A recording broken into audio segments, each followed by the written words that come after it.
The Zurich Mechanism. A Frank Murray Investigation. Season 3, Episode 7. Zurich is the cleanest city I have ever been in. I mean that as both a compliment and an indictment.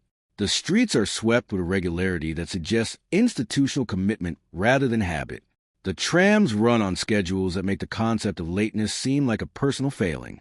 The lake, the Zurich Sea, which sits at the bottom of the city like a mirror that the city has been carefully arranged to admire itself in, is so clear you can see the bottom in the shallows, which is not something you can say about the water in most major cities, and which tells you something about the values of the place.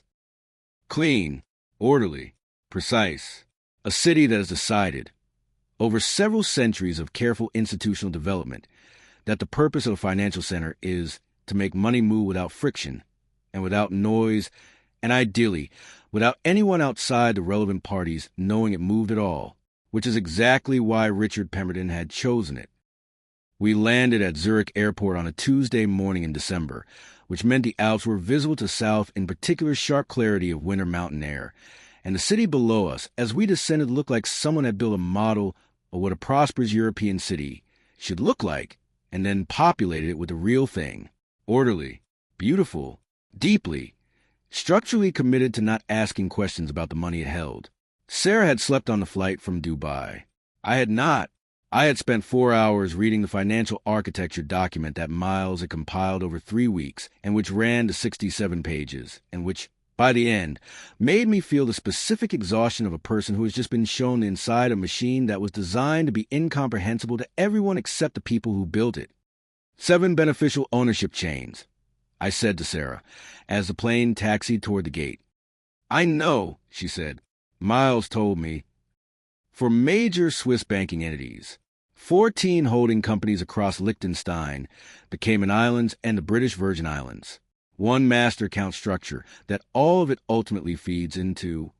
I know, she said again, with the patience of someone who had read the document on the flight from New Delhi and was allowing me to process it at my own speed. The master account, I said, if we can freeze it, if Swiss authorities will cooperate on that level. He has nothing, Sarah said. Without the money, the lawyers cost more than he can sustain. The remaining network has nothing to pay its people with, and the financial evidence from the accounts themselves becomes part of the prosecution's case rather than a resource for his defense. She paused. That's why this is the most important stop. Yes, I said. We've always known it was the most important stop, she said. Knowing it and being here different things, I said.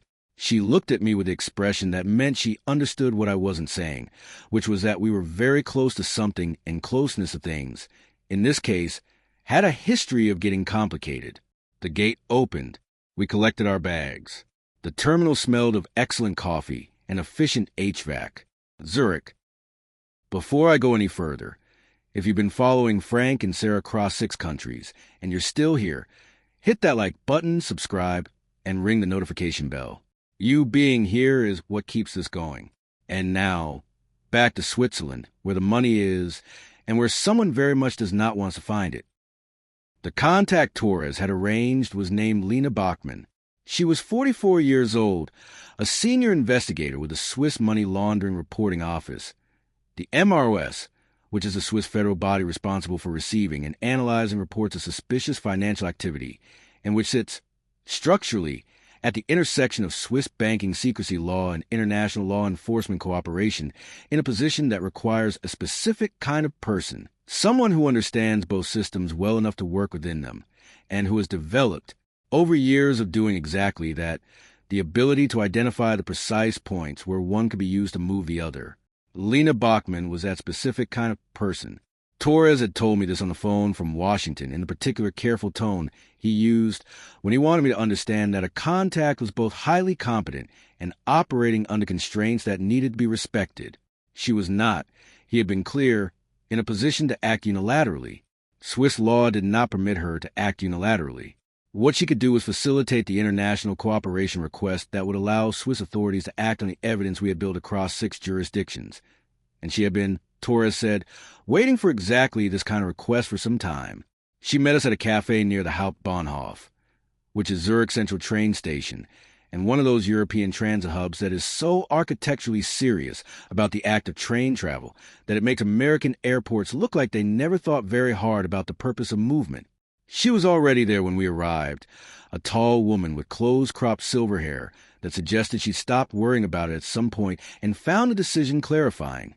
Wearing a dark coat and reading something on a tablet with the focused calm of someone who had learned to use waiting productively, she looked up when we approached. Her eyes registered both of us with the practiced efficiency of a person who assessed people quickly and filed the assessment accurately. "Murray," she said to me first, then to Sarah. "Murray? Then, sit down. I have 30 minutes before I need to be somewhere that cannot know I've been here. We appreciate your time," I said. "Don't," she said, with the brisk precision of someone who found pleasantries inefficient. "Tell me what you have." Torres told me the outline. I want the detail. We told her the detail. It took 22 of her 30 minutes. She listened the way Nakamura had listened in Fujisawa and the way Ahuja had listened in New Delhi, without interrupting, without performing skepticism, with the complete attention of a professional who had decided that the information in front of her was worth the full cost of receiving it. When we finished, she was quiet for a moment, looking at the document package miles I compiled. The beneficial ownership chains, the account numbers, the transaction records, the corporate registry filings across 4 jurisdictions at Miles had spent 3 weeks untangling into something a Swiss financial investigator could work with. "This is Meridian Helvetica AG," she said, pointing to a specific entry in the document. "Not a question." "You know it," I said. "I know it as a shell company registered in Zug, Canton approximately 4 years ago with a declared business purpose of international research investment facilitation," she said. "It has been on a watch list maintained by our office for 14 months. We have had insufficient predicate to act on it." She paused. "What you have brought me is the predicate. All 6 jurisdictions," Sarah said. "Seoul, Tokyo, Singapore, Bangkok, Manila, New Delhi. The ownership chain from each facility ultimately runs through Meridian Helvetica. And the master account," Bachmann said. She was looking at a specific page. "You have account numbers." "Miles Danforth," I said, "our digital forensics specialist. He reconstructed the account structure from partial server data across 4 different facility seizures." Bachmann looked at the account numbers for a moment with the expression of someone who was internally running a calculation that had significant implications. "If these numbers are accurate," she said carefully, "this account holds approximately $230 million in current balance." The cafe hummed around us. A man at the next table was reading a newspaper with the composed contentment of someone who had nowhere to be. "Miles believe they're accurate," I said, "within the margin of what the partial data allows." "If they are accurate," Bachmann said, "and if the international cooperation request from the U.S. Attorney's Office arrives with the documentation you've described, Torres has told me it is being filed today, I can initiate the MROS referral to FINMA and the Swiss Federal Prosecutor's Office within 24 hours. She paused. "The asset freeze, once initiated, takes approximately 48 hours to become legally binding. During that window, there is a risk of movement." "Movement," I said, "meaning Pemberton's people could transfer the funds out. Meaning anyone with the account credentials and sufficient awareness that a freeze is coming could initiate transfers before the legal hold takes effect," she said. "This is the vulnerability in any asset freeze proceeding, the 48 hours. Does anyone know we're here?" Sarah asked. Bachmann looked at her. "Anyone meaning Pemberton's network? I have taken precautions. But I would not tell you that no one knows, because I do not know that." She paused. "What I can tell you is that the MROS office has a process for exactly the scenario, an expedited referral with a simultaneous request for provisional measures. It is not common, but exists, and I have used it twice before." "How long does expedited take?" I said. 12 hours provisional hold," she said, "instead of 48. But it requires a senior sign-off that I will need to obtain today, from a person who does not know I am meeting with you right now."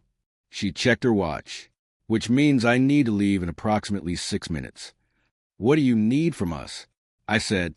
"Nothing more than you've given me," she said. "Stay in the city. Be reachable. Do not contact anyone connected to Swiss banking or Swiss federal law enforcement other than through me. She paused. And do not, I want to be very clear about this, approach the offices of Meridian Helvetica AG directly. Where are they? I said. She looked at me with the precise expression of a person who had anticipated this question and had already decided how to answer it. Paradeplatz, she said. The financial district. Bahnhofstrasse. She paused. I'm telling you this so that you know where not to go. Not so you know where to go. Understood, I said. She looked at me for a beat longer, in the way of someone who was not certain understood was being used in its conventional meaning. Then she stood, collected her tablet, and put on her coat with the efficient movements of a person who managed her time the way Swiss infrastructure managed its timetables. 12 hours, she said. I will be in contact. She walked out of the cafe and into Zurich, which absorbed her back into its clean, orderly, expensive self without any apparent notice. Sarah and I sat with our coffee for a moment. Paradeplatz, she said. Don't, I said. I'm not going to Paradeplatz, she said. Good, I said. I'm going to have another coffee and look at the lake, she said. Also good, I said. We stayed in the cafe. I thought about Paradeplatz. I did not go to Paradeplatz. Miles called at 2 in the afternoon. Something's moving, he said without preamble. Tell me. I've been watching the corporate communication patterns associated with Meridian Helvetica, the same cellular traffic monitoring I did in New Delhi and Fujisawa. There's been an uptick in encrypted outbound traffic from an address on Bahnhofstrasse in the past 40 minutes. A pause. Frank, I think they know the cooperation request is coming. I don't know how, but the pattern is the same as endgame directive execution at the Bhattacharya. Someone has been told to start moving funds. How fast can they move $230 million? I said, out of a Swiss account into the right offshore structure? Hours. Maybe less. The infrastructure for this kind of transfer doesn't require much. Just someone with the credentials and the instruction to use them. A pause. Frank, if Bachmann doesn't get the expedited provisional hold initiated before they complete the transfer, that money is gone. Jurisdictionally gone. It goes into structures where even a Swiss cooperation order can't reach it in any useful time frame. Call Torres, I said. Tell him to push the U.S. Attorney's office to expedite whatever filing Bachmann needs. And see if he can reach Bachmann directly. She needs to know the clock has moved. Already calling Torres. Miles said, one more thing. I ran the corporate registry for Meridian Helvetica and cross-referenced the registered directors against the names we've accumulated across all the facilities. There's one name that appears as a director of Meridian Helvetica that also appears in the Tanaka Biosciences restructuring documents from Tokyo. Name, I said, Kurt Allenbach, Swiss national, 61 years old, registered as a financial consultant. His name is on 7 different Pemberton-adjacent corporate filings across 4 jurisdictions over the past 5 years. A pause. He's not a small piece of this. He's the person who built the Swiss architecture. If Pemberton is the one who designed Project Chrysalis, Allenbach is the one who made sure the money for it was untouchable. Where is he? I said, registered office is on Bahnhofstrasse. Miles said, whether he's physically there right now, I can't tell you. Sarah was watching me. She had been listening. Miles, I said, keep watching the traffic. Call me the moment it changes in either direction. Will do, Miles said. Be careful, Frank. Allenbach is not the same kind of person as the facility directors we've dealt with.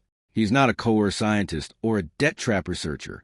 He built this by choice and has been protecting it for 5 years. I know. I hung up. We're not going to Paradeplatz, Sarah said. No. But we're going somewhere near Paradeplatz, she said. We're going to walk, I said. Zurich is a very walkable city. We're going to walk and we're going to be reachable when Bachmann calls, and we are not going to go inside any building on Bahnhofstrasse. Definition of inside, she said, getting warmer. We put on our coats and went to walk along the lake. Bahnhofstrasse is one of the most expensive streets in the world, which is a kind of fact that sounds like hyperbole and isn't. It runs from Hauptbahnhof south to Paradeplatz and then continues to the lake, and it is lined on both sides with the kind of shops and institutions that exist to serve the portion of the global population for whom money is an ambient condition rather than a resource to be managed. Watchmakers, private banks, a Chanel boutique next to a Julius Baer branch, the clean, expensive air of a street where the cost of everything is treated as a given rather than a subject of discussion. We walked it from north to south, not toward any particular building. Walked it the way tourists walk famous streets, because we were technically tourists and the street was technically famous. And if two people who happened to be in Zurich for entirely legitimate reasons wanted to walk its most celebrated thoroughfare on a December afternoon, that was a reasonable thing for people to do. The address Miles had given me from Meridian Helvetica AG was a building on the west side of the street between two private banking institutions, which was not a surprising location for a shell company that existed to facilitate the movement of money for a man who funded genetic research programs on unwitting human subjects. The building was 6 stories, stone facade, the kind of architectural understatement that in Zurich signals serious money rather than its absence. A brass plate by the door listed 4 company names. Meridian Helvetica AG was the third. We walked past it, and a man came out of it. 61 years old, silver-haired, heavy-set, well-tailored coat, the unhurried posture of someone who had not been in a hurry for many years. He turned south, toward Paradeplatz, walking with the purposeful stride of a man on his way to somewhere specific. Sarah and I looked at each other. "We're not following him," I said. "Of course not." We followed him. He walked to Paradeplatz, the square at the center of Zurich's financial district, flanked by the historic buildings of Credit Suisse and UBS, which are the 2 Swiss banking institutions so large that they have become their own kind of geographic fact. And he crossed the square and descended the steps to a tram stop, and he waited. We waited. Further back, near a bench, my phone rang. "Bachmann, I have the expedited referral," she said without introduction. "The senior sign-off is in process. 12-hour provisional hold, initiating within the next 2 hours. She paused. "The U.S. cooperation request arrived from Torres's office 40 minutes ago. It is, as advertised, comprehensive. My director described it as the most thoroughly documented international financial crime referral this office has received in several years." 2 hours, I said. 2 hours, she confirmed. "Where are you?" "A beat. Paradeplatz," I said. The pause on the other end had a specific quality. "Murray." "Walking," I said. "Just walking." "I told you." "I know what you told me." I said. "Bachmann, Kurt Allenbach. Is he in your system?" A pause with a different quality. "Why are you asking about Allenbach?" "Because I believe he is currently at the Paradeplatz tram stop and appears to be leaving the city." I said. The pause was very short. "Do not approach him," she said. "Do not speak to him. Do not let him see you watching him. Can you describe what he is carrying?" I looked. He was standing at the tram stop with a briefcase, the heavy, structured kind, not a laptop bag. It had the look of something that had been packed quickly. "Briefcase," I said. Looked like it was packed in a hurry. "Stay on the line," Bachmann said. I heard her speaking in German, on another line, rapid and precise, the tone of someone issuing instructions rather than making a request. The tram arrived. Allenbach boarded it. "He's on the tram," I said. "Number 4, direction." I checked the board. Direction, Tiefenbrunnen. More German on the other line. Then Bachmann. "Do not follow the tram.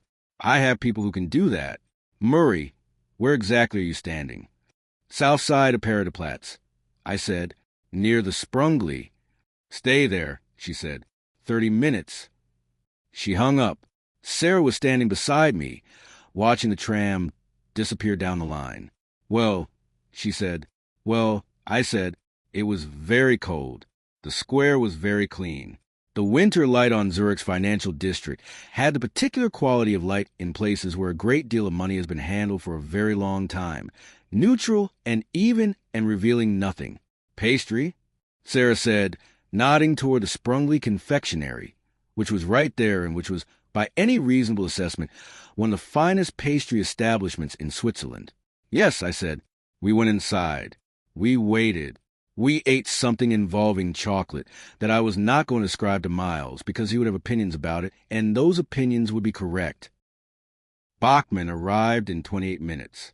She came through the door of the Sprungly with the contained urgency of a person who had just done something significant and was not yet prepared to characterize it as a success. She sat down across from us without ordering anything. Allenbach was detained at the Tiefenbrunnen station, she said. My colleagues from a federal prosecutor's office. He was carrying a briefcase containing a laptop, 2 external drives, and documentation consistent with the preparation of emergency asset transfers. She paused. The transfers had not yet been completed. He was, we believe, on his way to the airport. Sarah set down her coffee. The provisional hold, I said. Initiated 15 minutes ago, Bachmann said. The accounts associated with Meridian Helvetica AG are frozen, pending the full federal investigation. $227 million, current balance. She looked at her hands for a moment. During the period between my sign-off and the hold taking effect, approximately $3 million was transferred out. We are tracing it. $224 million frozen, Sarah said. Yes, Bachmann said. That's the money, I said. That's the funding source for every facility. So, Tokyo, Singapore, Bangkok, Manila, New Delhi, every researcher who was paid to stay quiet, every shell company filing fee, every piece of equipment in every sub-level suite. And Pemberton's Legal Defense Fund, Bachmann said, which is the part that matters for the prosecution. His attorneys are operating on retainer agreements that draw from accounts that are now frozen. The U.S. Attorney's Office was notified simultaneously with the hold initiation. She paused. Torres-san called me while I was in the car. He said, and I am quoting precisely because it seemed important, he said, "This changes everything." Torres said that. Torres, who did not use that phrase, who described his maximum enthusiasm as cautiously optimistic and his maximum alarm as serious concerns. Torres, who had spent a career calibrating his language to the precise weight of what he actually believed. Did he say anything else? I asked. He said, "Tell Murray good work." She paused. And then he said, "Tell him we're going to get him." Another pause. "I believe him," refers to Pemberton. "It does," I said. I sat with that for a moment. The Sprungly hummed around us. A December afternoon in Zurich, warm inside, the smell of excellent chocolate. The particular quality of a beautiful city that had just had something very significant happen inside it without any visible change to its composed, orderly exterior. "Allenbach," Sarah said. "Will he cooperate?" Kurt Allenbach has spent 5 years building a financial architecture designed to be impenetrable, Bachmann said. He is currently sitting in a federal prosecutor's office watching it be penetrated. In my experience, people in that position have a fairly rapid reassessment of their priorities. She paused. He has already asked to speak with a lawyer, which is his right, but he has also, in the first 10 minutes of detention, made 3 statements that were not requested and were not to his advantage. He is a man who has been holding this for a long time and has just been told he can stop holding it. "He'll cooperate," I said. "I believe so," Bachmann said. "The question is how much he knows beyond the financial architecture, whether Pemberton told him the full scope of what the money was funding. If he built 7 ownership chains and 14 holding companies for a client," Sarah said, "he asked what they were for." Bachmann looked at her with something that was close to approval. "Yes," she said. "So did I." Torres called at 6 p.m., while we were at the hotel watching the Zurich Sea turn the particular deep blue of a lake in winter at dusk. "Allenbach is talking," he said. "He's been talking for 2 hours. The Swiss federal prosecutor has a recorder going, and everything he says is being transmitted simultaneously to the U.S. Attorney's Office and the Korean prosecutor's office." "How much does he know?" I said. "All of it," Torres said.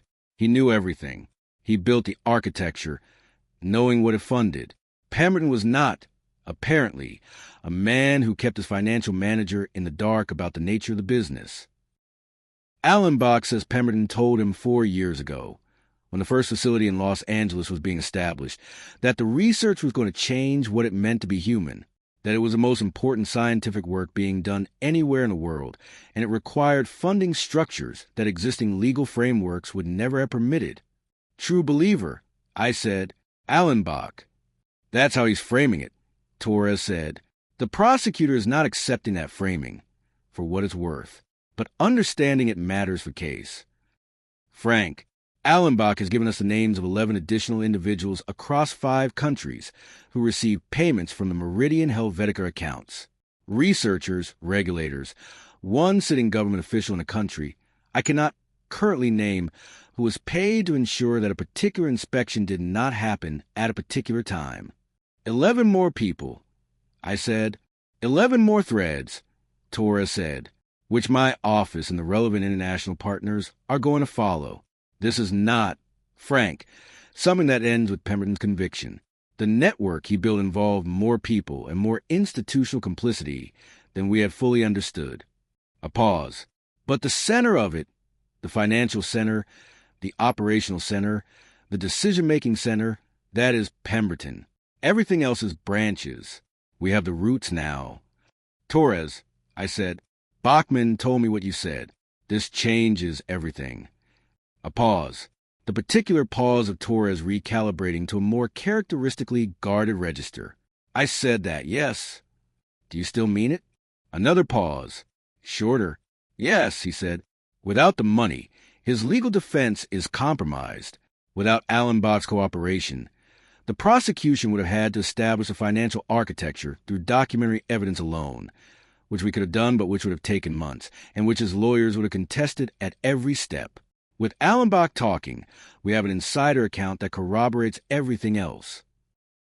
He is going to fight. He is going to appeal everything and challenge every piece of evidence and deploy every legal mechanism available to him. That is going to take time.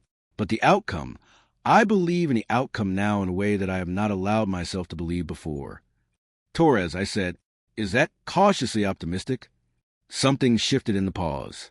The specific quality of Torres, allowing himself something he didn't usually allow. No, he said, that is optimistic, without the caveat. I looked at Sarah, who was watching the lake and had been listening on speaker. She turned when Torres said that. Her expression was the one she used when something was true and significant, and she was letting it land rather than processing it immediately. Thank you, Torres, I said. Thank you, Frank, he said. And Sarah, both of you. He hung up. The lake was very blue. The mountains to the south had gone dark against the last of the light. Zurich was doing what it did, running its trams on schedule, conducting its business in clean buildings, keeping its own counsel about the things that happened inside it. Portugal, Sarah said. After London, I said. She turned from the window. After London, she said. There's one more thing, I said. There's always one more thing. I know, she said, but this one feels different. It does, I said. I meant it. For the first time in 6 months of cities and facilities and people trapped in impossible positions by a man who believed the rules didn't apply to what he was building. For the first time since I meant it. London was going to close it. I could feel the shape of that now. Not a certainty, not a guarantee, but a direction that pointed toward an end rather than another middle. We had the money. We had the architect. We had 6 jurisdictions worth of documentation and 81 victims, and a man in Korean custody whose lawyers were about to discover that the retainer agreements they were operating under were drawn on frozen accounts. London, one more city, one more door. We were going to walk through it. Miles called at 8 p.m. while we were at dinner, actual dinner, at a restaurant on the lake with a view of the water and a menu that required no decisions more consequential than whether to have the Rossi before or after the rest of it. 2 things, he said. Tell me. First, Hong Kong. The HKPF operation from 2 weeks ago. The facility there was larger than the Manila records indicated. 31 subjects recovered, all stable, currently in medical care. The documentation recovered from the Hong Kong servers includes communications that connect directly to the Meridian Helvetica account structure. Bachmann's office has already requested the relevant records. 31, I said. That brings the season total to 112. Miles said, plus the original 23 in L.A. 135 people, Frank, that we know about. He paused. I keep a running count. I don't know why. It seems important to keep. It is, I said. What's the second thing? London, he said. I've been building the London picture for 3 weeks, the same way I built the Zurich picture. There is a Chrysalis adjacent operation there, not a research facility, something different, a coordination hub, a legal and logistical center from which the operational network has been managed, communications, personnel placement, the supply chain for the research equipment that ends up in the sublevels. The nervous system, I said. Exactly. Miles said, shut it down, and you remove the capacity to rebuild. The money is frozen, the architect is in custody, and the operational center is gone. There is nothing left to run the network with. There's also a person, in London, someone I've been trying to identify for 3 months from fragments in communications across multiple facility servers. A name that appears in operational correspondence as an intermediary between Pemberton and the facility directors. Someone who managed the day-to-day running of a network while Pemberton provided strategic direction. You have a name, I said. I have a partial name and an address in Belgravia. Miles said, the full picture is going to require someone to be in London. We're coming to London. I said, I know. Miles said, I'll have everything ready. A pause that had the particular quality of Miles Danforth at 11 p.m. in Culver City, surrounded by monitors, having spent 3 weeks building something he was proud of. Hey, Frank. Miles. We're going to get him, right? I looked at the lake through the restaurant window. The trams were running. Zurich was clean and orderly and had, today, cooperated with the law in a way that had frozen $224 million and produced a cooperating witness who knew where all of it was buried. Yes, I said, we are. Okay, Miles said. Okay, good. Detective knocked over Mrs. Chen's egg rolls again, by the way. She's now charging me a cleaning fee. Tell her I'll be home soon. I said, she knows. Miles said, she's been keeping your office warm. I hung up. Sarah was watching me from across the table. London, she said. London, I said.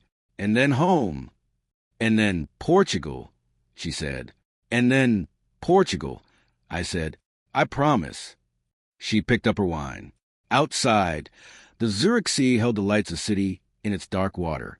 The mountains were invisible now, but they were still there, the way everything we'd found was still there, even when we couldn't see it. The accounts, the records, the faces of 135 people who had been told a lie about what was happening to them and had deserved the truth. We were going to give them the rest of it in London. One more city, one more door, 16 years in this business. And the one thing I've learned is that the truth doesn't find people. People find the truth, but only if someone keeps looking. If these cases matter to you the way they matter to me, hit that like button, subscribe, ring the bell, because the next case is already out there, waiting to be solved. London is the last stop. The money is frozen. The architect is talking. And somewhere in Belgravia, the person who ran all of it is still out there. Not for long. I'm Frank Murray. I don't quit. Neither should you.